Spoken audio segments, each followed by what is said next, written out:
ಶೈಕ್ಷಣಿಕವಾಗಿ, ರಾಜಕೀಯವಾಗಿ, ಸಾಮಾಜಿಕವಾಗಿ, ಧಾರ್ಮಿಕವಾಗಿ ಜಗತ್ತಿಗೆ ಎತ್ತಿ ತೋರಿಸಿದಂತಹ ಪರಮ ಪೂಜ್ಯ ಯುಗಯೋಗಿ ಜಗದ್ಗುರು ಡಾಕ್ಟರ್ ಬಾಲಗಂಗಾಧರನಾಥ ಮಹಾಸ್ವಾಮೀಜಿಯವರ ಪುಣ್ಯ ಸ್ಮರಣೆ ಮತ್ತು ಜಯಂತ್ಯೋತ್ಸವದ ಈ ಒಂದು ಶುಭ ಕಾರ್ಯಕ್ರಮದಲ್ಲಿ ಪರಮ ಪೂಜ್ಯ ಗುರೂಜಿಯವರನ್ನ ಭಕ್ತಿಪೂರ್ವಕವಾಗಿ ಸ್ಮರಣೆ ಮಾಡ್ಕೊಂತ ನಮ್ಮ ಗುರುಗಳಾದ ಪರಮ ಪೂಜ್ಯ ಜಗದ್ಗುರು ಕುಮಾರ ಚಂದ್ರಶೇಖರನಾಥ ಮಹಾಸ್ವಾಮೀಜಿಯವರಿಗೆ ಪಾದಾರವಿಂದಗಳಿಗೆ ನಮಸ್ಕಾರಗಳನ್ನು ಸಲ್ಲಿಸ್ತಾ, ಇವತ್ತು ವಿಶೇಷವಾಗಿ ವಿದ್ಯುತ್ ದೀಪಗಳು ಇರಲಿಲ್ಲ, ಸಿಮೆಂಟ್ ಬುಟ್ಟಿ ನ್ಯಾಯಬೆಲೆ ಅಂಗಡಿಯಲ್ಲಿ 2 ಲೀಟರ್ ಸಿಮೆಂಟ್ ಕೊಡ್ತಾ ಇದ್ರು. ಅದ್ರಲ್ಲಿ ನಮ್ಮವ್ವ ದೀಪ ಹಚ್ಕೊಂಡು ರಾತ್ರಿ ಹೊತ್ತು ಓದ್ಲಿಕ್ಕೆ ಹೋದ್ರೆ ಉರು ಬಿಡ್ತಿದ್ರು, ಆರಿಸ್ಬಿಡ್ತಿದ್ರು. ನೀನು ದೀಪ ಎಲ್ಲ ಸಿಮೆಂಟ್ ಖರ್ಚು ಮಾಡ್ಬಿಡ್ತಿ, ಹಸಿ ಸೌದೆನ ಹಚ್ಲಿಕ್ಕೆ ಸಿಮೆಂಟ್ ಬೇಕು ಅಂತ.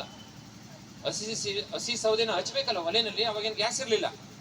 ಈ ಎಲ್ಲ ಕಷ್ಟಗಳು ಇವತ್ತಿಗೂ ಕೂಡ ಸ್ವಲ್ಪ ಫಾರ್ವರ್ಡ್ ಡಿಫಿಕಲ್ಟೀಸ್ ರೈತರ ಮನೇಲಿ ಇದಾವೆ. ಸ್ವಲ್ಪ ಸುಧಾರಿಸಿರ್ಬೋದು ದೇಶ, ಈ 75 ವರ್ಷಗಳಲ್ಲಿ ಸುಧಾರಿಸಿದೆ. ಈ ಸುಧಾರಣೆಗೆ ಅನೇಕ ನಾಯಕರು ಅನೇಕರು ಚಿಂತನೆ ಮಾಡಿ ಒಳ್ಳೊಳ್ಳೆ ಕೆಲಸಗಳನ್ನ ಈ ದೇಶಕ್ಕೆ ಕೊಡುಗೆನ ಕೊಟ್ಟಿದ್ದಾರೆ. ಅವ್ರನ್ನೆಲ್ಲರೂ ಕೂಡ ಸ್ಮರಣೆ ಮಾಡ್ಕೋಬೇಕಾಗುತ್ತೆ. ಅದರಲ್ಲಿ ಡಾಕ್ಟರ್ ಬಾಲಗಂಗಾಧರನಾಥ ಸ್ವಾಮೀಜಿಯವರು ಶೂದ್ರ ಸಮುದಾಯದವರಿಗೆ ಮೊದಲು ವಿದ್ಯೆ ಕೊಡೋಣ, ಅವರನ್ನ ಅವರು ಅರ್ಥ ಮಾಡ್ಕೊಳ್ಳುವಂತ ಪ್ರಜ್ಞೆನ ಕಲ್ತ್ಕೊಳ್ಳಿ, ಮುಂದುವರಿಯುವಂತ ಒಂದು ಶಕ್ತಿನ ರೂಢಿಸ್ಕೊಳ್ಳಿ. ಅವರು ಕೂಡ ಈ ದೇಶ ನಿರ್ಮಾಣದಲ್ಲಿ ನಾವು ರೈತರು ಯಾವಾಗಲೂ ಕೊನೆ ಇದ್ದೀವಿ ಗೊತ್ತಾ.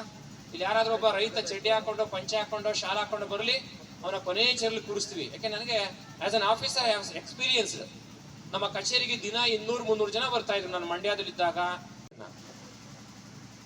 ಶೈಕ್ಷಣಿಕವಾಗಿ, ರಾಜಕೀಯವಾಗಿ, ಸಾಮಾಜಿಕವಾಗಿ, ಧಾರ್ಮಿಕವಾಗಿ ಜಗತ್ತಿಗೆ ಎತ್ತಿ ತೋರಿಸಿದಂತಹ ಪರಮ ಪೂಜ್ಯ ಯುಗಯೋಗಿ ಜಗದ್ಗುರು ಡಾಕ್ಟರ್ ಬಾಲಗಂಗಾಧರನಾಥ ಮಹಾಸ್ವಾಮೀಜಿಯವರ ಪುಣ್ಯ ಸ್ಮರಣೆ ಮತ್ತು ಜಯಂತ್ಯೋತ್ಸವದ ಈ ಒಂದು ಶುಭ ಕಾರ್ಯಕ್ರಮದಲ್ಲಿ ಪರಮ ಪೂಜ್ಯ ಗುರೂಜಿಯವರನ್ನ ಭಕ್ತಿಪೂರ್ವಕವಾಗಿ ಸ್ಮರಣೆ ಮಾಡ್ಕೊಂತ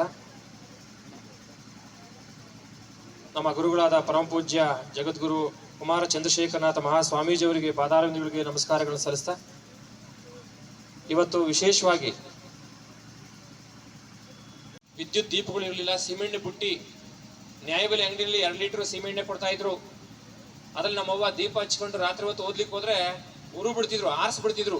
ನೀನು ದೀಪ ಎಲ್ಲ ಸಿಮೆಂಟ್ ಖರ್ಚು ಮಾಡ್ಬಿಡ್ತಿ, ಹಸಿ ಸೌದೆನ ಹಚ್ಲಿಕ್ಕೆ ಸಿಮೆಂಟ್ ಬೇಕು ಅಂತ. ಹಸಿ ಸೌದೆನ ಹಚ್ಬೇಕಲ್ಲ ಒಲೆನಲ್ಲಿ, ಅವಾಗೇನು ಗ್ಯಾಸ್ ಇರಲಿಲ್ಲ.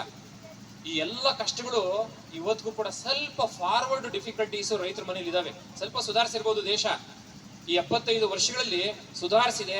ಈ ಸುಧಾರಣೆಗೆ ಅನೇಕ ನಾಯಕರು ಅನೇಕರು ಚಿಂತನೆ ಮಾಡಿ ಒಳ್ಳೊಳ್ಳೆ ಕೆಲಸಗಳನ್ನ ಈ ದೇಶಕ್ಕೆ ಕೊಡುಗೆನ ಕೊಟ್ಟಿದ್ದಾರೆ. ಅವ್ರನ್ನೆಲ್ಲರೂ ಕೂಡ ಸ್ಮರಣೆ ಮಾಡ್ಕೋಬೇಕಾಗುತ್ತೆ. ಅದರಲ್ಲಿ ಡಾಕ್ಟರ್ ಬಾಲಗಂಗಾಧರನಾಥ ಸ್ವಾಮೀಜಿಯವರು ಶೂದ್ರ ಸಮುದಾಯದವರಿಗೆ ಮೊದಲು ವಿದ್ಯೆ ಕೊಡೋಣ, ಅವರನ್ನ ಅವರು ಅರ್ಥ ಮಾಡ್ಕೊಳ್ಳುವಂತ ಪ್ರಜ್ಞೆನ ಕಲ್ತ್ಕೊಳ್ಳಿ, ಮುಂದುವರಿಯುವಂತ ಒಂದು ಶಕ್ತಿನ ರೂಢಿಸ್ಕೊಳ್ಳಿ. ಅವರು ಕೂಡ ಈ ದೇಶ ನಿರ್ಮಾಣದಲ್ಲಿ ನಾವು ರೈತರು ಯಾವಾಗಲೂ ಕೊನೆ ಇದ್ದೀವಿ ಗೊತ್ತಾ. ಇಲ್ಲಿ ಯಾರಾದ್ರೂ ಒಬ್ಬ ರೈತ ಚಡ್ಡಿ ಹಾಕೊಂಡು ಪಂಚೆ ಹಾಕೊಂಡು ಶಾಲಾ ಹಾಕೊಂಡು ಬರಲಿ, ಅವನ ಕೊನೆ ಚೇರಲ್ಲಿ ಕೂರಿಸ್ತೀವಿ. ಯಾಕೆ ನನಗೆ ಆಸ್ ಅನ್ ಆಫೀಸರ್ ಎಕ್ಸ್ಪೀರಿಯನ್ಸ್. ನಮ್ಮ ಕಚೇರಿಗೆ ದಿನ 200-300 ಜನ ಬರ್ತಾ ಇದ್ರು ನಾನು ಮಂಡ್ಯದಲ್ಲಿದ್ದಾಗ. ಹೆಚ್ಚಿನ ವಿಡಿಯೋಗಳಿಗೆ ಪ್ರತಿಧ್ವನಿ ಯೂಟ್ಯೂಬ್ ಚಾನೆಲ್ ಸಬ್ಸ್ಕ್ರೈಬ್ ಮಾಡಿ, ಬೆಲ್ ಐಕಾನ್ ಕ್ಲಿಕ್ ಮಾಡಿ.